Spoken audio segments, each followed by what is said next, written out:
What's on the docket today? What will we document?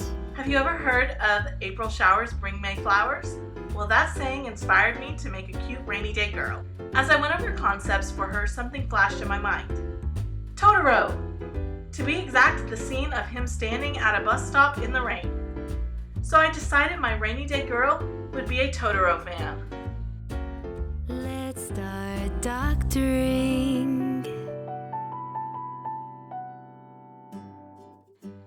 I start out by making her wig cap out of a double layer of pantyhose and using about 5 layers of Elmer's Glue All Extra Strength, letting each layer dry in between.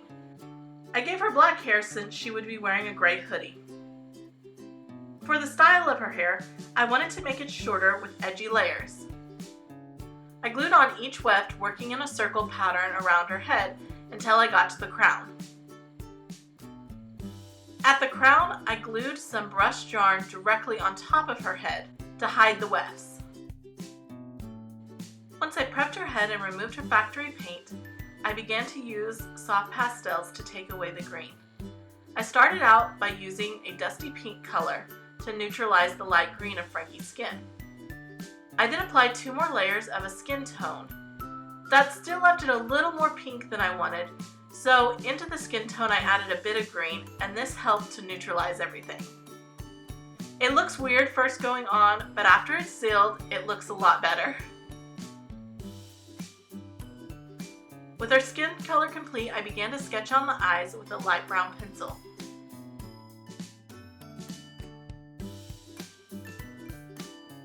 I'll also be sketching on the placement of her eyebrows. When I was happy with the placement of everything, I sealed her with Mr. Superclear and started contouring her face with soft pastels. I used a nice coppery brown color to give her face some warmth. I also added a little bit of shading to her eyelids. And once that's sealed and dried, I started working on her waterline and the color in her eyes, whitening her scleras, and then coloring in her irises. To go along with our Totoro theme, I decided I would make her irises gray. I debated between giving her black or gray lips or pink, and I ended up going with pink. I wanted this base to stay a little more soft.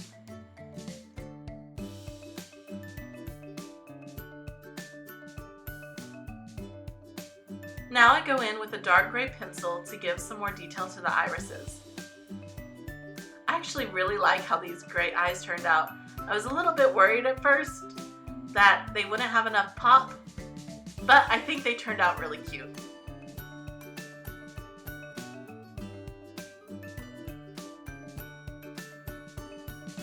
With each new layer, I went and darkened up my colors. I also added some gray to her eyebrows. With a white pencil, I added highlights to her eyelids. And with a very light brown, I added some depth to her creases. Then I took a sharp black pencil and sketched on her eyeliner.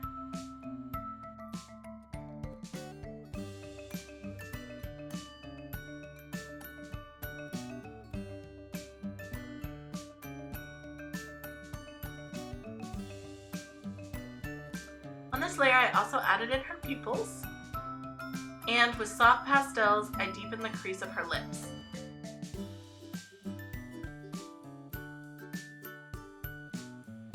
Now very delicately, I drew on each eyelash.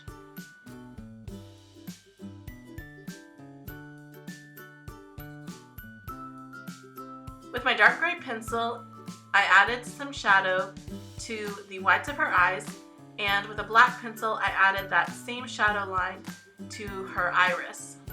Once sealed, I gave her some white acrylic eye reflections and a layer of gloss varnish to her eyes and lips. For her body, I decided to try out my alcohol-activated paints and inks again. I start by buffing off the gloss layer on her body, then diluting some red alcohol ink with 91% isopropyl alcohol.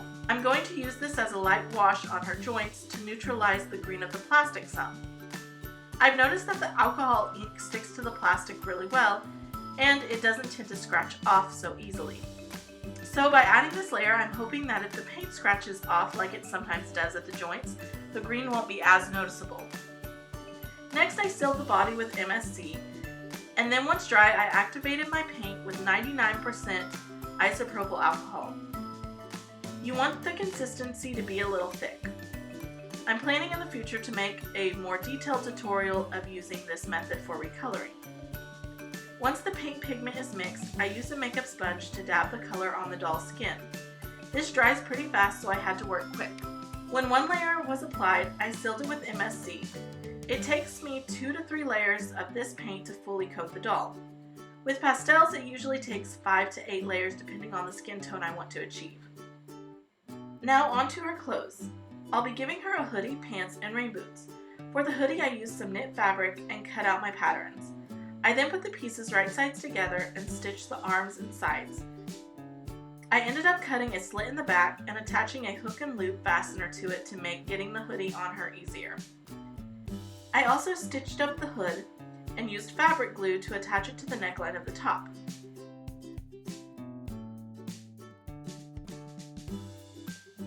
With fabric glue, I attached the pocket piece to the hoodie. Using some thin green fleece, I made a lily to go on the top of her hood like the one Totoro wears on his head. As a final touch, I added eyelets to the hoodie and embroidery thread with jewelry clasps on the end to mimic drawstrings. For her jeans, I used a thin, stretchy denim. I applied fray check to the waist and legs, and then stitched the legs closed before carefully turning them right side out. I wanted her pants to have a distressed look, so I used a blade and some scissors to create holes in distress. I then used a cotton swab and some thinned out acrylic paint to give the jeans a bit of fading.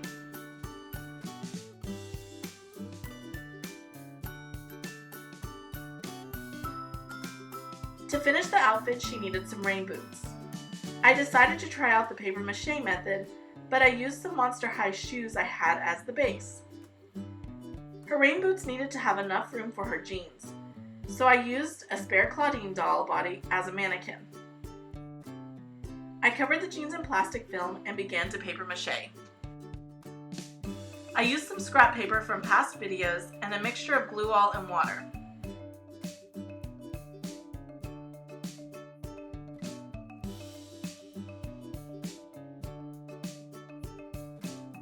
Once dry, I trimmed them down to match and noticed that one was wider than the other.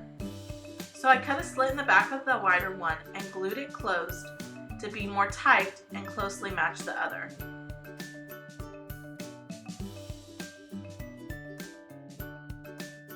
I also applied glue to the bottom of the shoe to make a more flat sole.